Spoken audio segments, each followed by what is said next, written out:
Ciao a tutti, come trattare con le persone difficili e negative? Intanto bisogna tenere presente una cosa fondamentale, che le persone negative ti assorbono energia, sono dei vampiri energetici e pertanto il modo migliore per trattarli sarebbe quello di evitarli.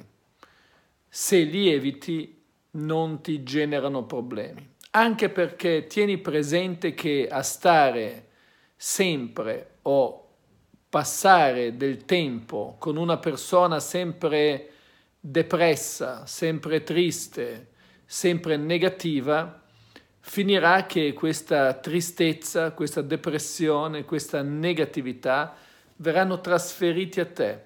Noi siamo esseri umani, ma siamo fatti di energia e siccome siamo fatti di energia tendiamo a sincronizzarci sulle frequenze delle energie delle persone che ci stanno vicine o comunque le frequenze energetiche delle persone che ci stanno vicine non soltanto fisicamente, anche fisicamente, ma vicine soprattutto mentalmente, ci cambiano, ci trasformano, ci fanno peggiorare.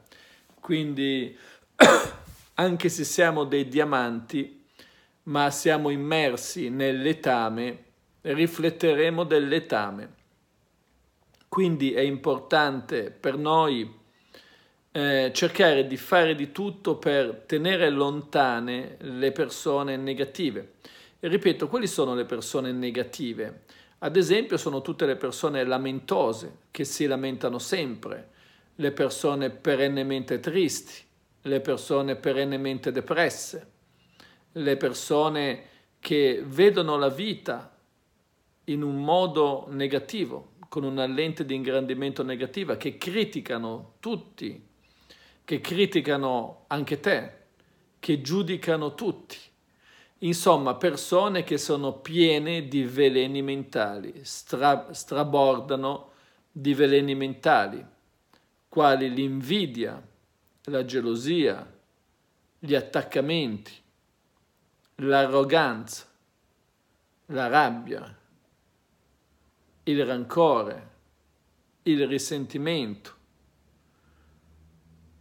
il sentirsi inadeguati e il far sentire inadeguate le altre persone. Queste sono appunto persone negative. E poi ci sono persone che sono malvagie, persone che sono maligne, ad esempio i narcisisti perversi. E tu riconosci che una persona è narcisista perché interagisce con te attraverso il love bombing prima, passando per l'isolamento dopo, cioè ti isola, fa terra bruciata intorno a te, e passando per diciamo la squalifica, ti squalifica e poi si allontana, ma per poi ritornare. Ecco, queste sono le persone negative, quindi noi dobbiamo tenerle lontane il più possibile, allontanarle. Nel momento in cui ho capito, le allontano.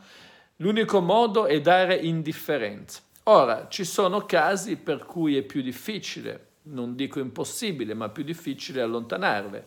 Ad esempio, se con queste persone ci lavori assieme.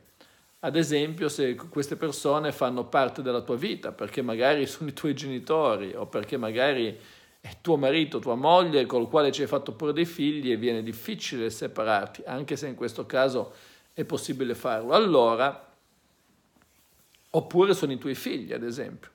In questi casi cosa devi fare? Beh, se si tratta di un compagno o di una compagna, nel momento in cui ti rendi conto di questo, devi lasciarli, è evidente, e trovarti un'altra situazione, perché se continui a restare in quella situazione non ne vieni più fuori. Entrerai in stati di sofferenza senza venire più fuori, fondamentalmente. Se invece è un collega, un datore di lavoro, eccetera, allora devi intanto schermarti mentalmente, cioè ogni volta che vedi questa persona devi immaginarti uno schermo di energia, devi immaginarti di essere all'interno di una bolla di energia e tutte le cose che arrivano da questa persona rimbalzano su questo schermo di energia e li ritornano indietro.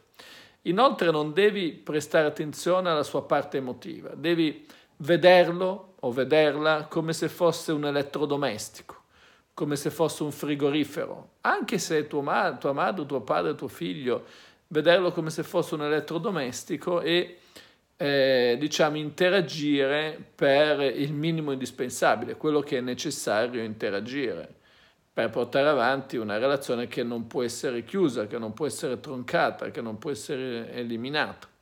Però, ripeto, è importante la schermatura, perché se tu fai una schermatura e anche una visualizzazione, lo vedi come una persona, appunto, non più come una persona, lo depersonalizzi, lo vedi come un elettrodomestico, riesci a mantenere molto bene le distanze. Bene, per questo video è tutto, seguimi anche sulla pagina Instagram Massimo Taramasco, iscriviti al canale e iscriviti anche al mio nuovo canale Felicità Benessere, di cui ti posto il link in descrizione. Per questo video è tutto, ti saluto, arrivederci al prossimo, ciao!